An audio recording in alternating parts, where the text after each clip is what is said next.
Welcome back to my channel, and today I'm going to talk about CSE Canadian Security course. This course is very important if you're coming to Canada, if you're a newcomer especially, or you want to change your field and you want to get to a financial industry. So you need to have a CSE, which is also called a Canadian Security course.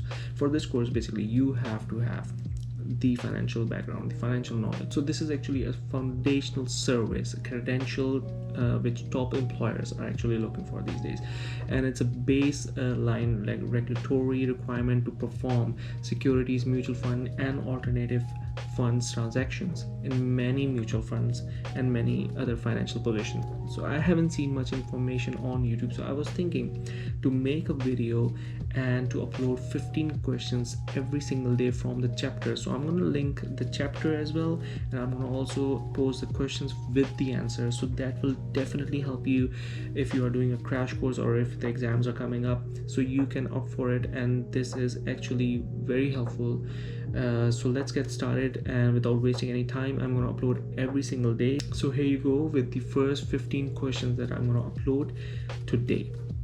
So the question number 1 is, what type of financial intermediary owns securities as a part of its inventory?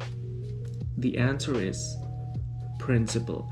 And where this answer came from, this came from the first chapter called the Canadian Security Industry. So there you go. This is question number 1. Question number 2, what type of insurance generates the largest aggregate premiums for property and casualty insurance providers? The answer is automobile insurance. And this answer is coming from the chapter number 1, which is again the Canadian Security Industry. Question number 3, what is the key difference between Schedule 1 and Schedule 2 banks? Very simple, the answer is foreign ownership.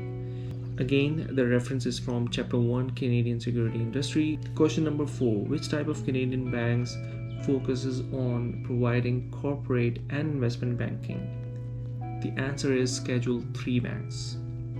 This answer is also available in chapter 1, the Canadian Security Industries.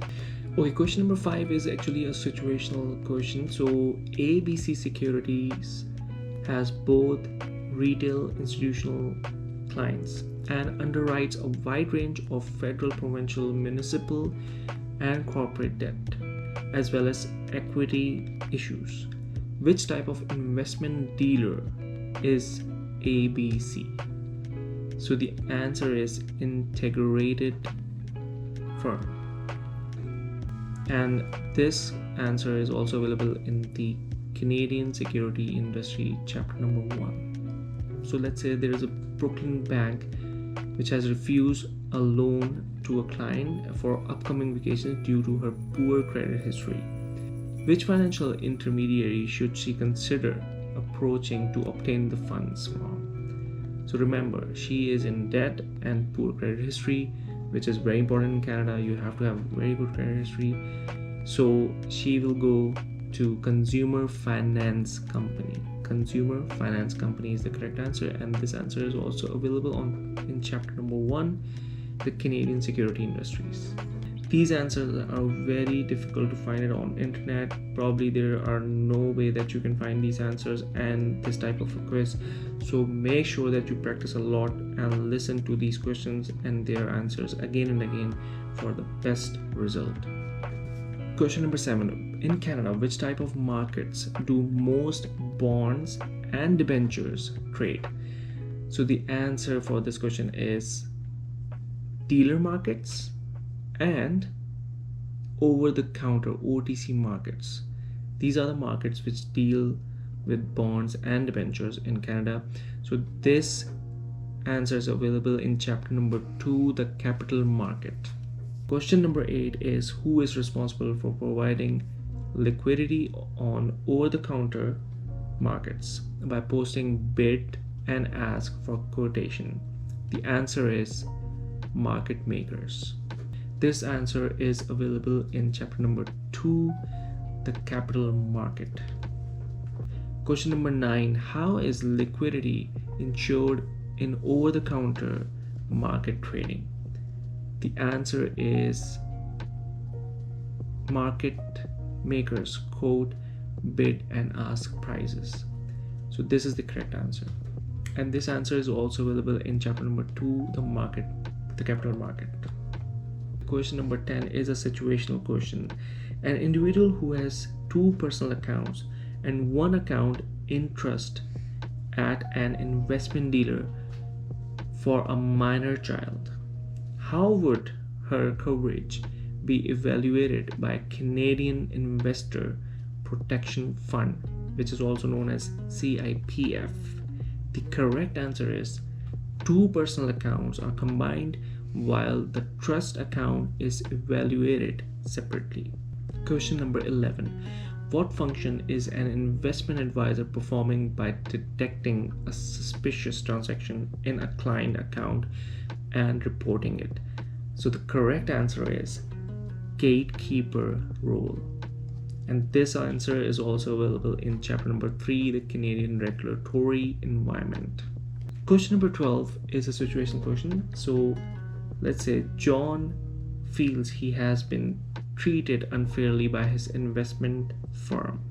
He believes he lost over $85,000 due to an inappropriate advice from his advisor. He tried to resolve it with the firm but was unsuccessful. What other options does he have?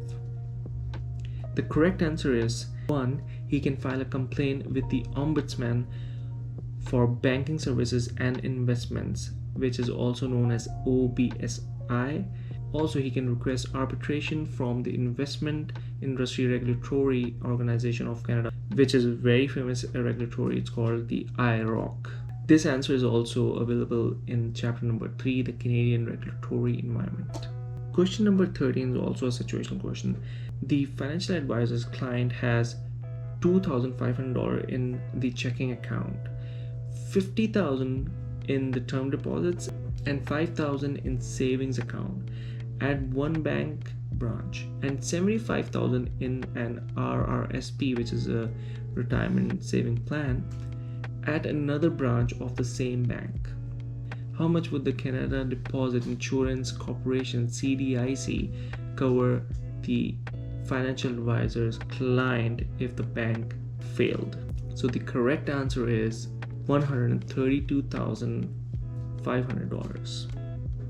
This answer is also available in chapter number 3, the Canadian regulatory environment. Question number 14. Which group or organization oversees all investment dealers and trading activities on debt and equity marketplaces in Canada?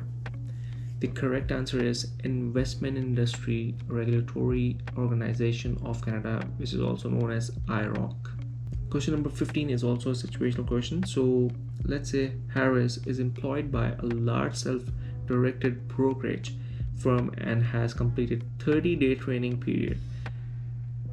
He takes orders from client and enters them in the trading system, but is not allowed to offer any advice. So what Harris's category of registration would be? The correct answer is C, investment representative. This answer is also available on chapter number 3, the Canadian regulatory environment. So there you go, guys. These are the 15 questions and their answers. So now after this video, like this video and subscribe to the channel, because I'll be uploading more questions with their answers and obviously the links. Make sure that you practice a lot, and best of luck for your exam.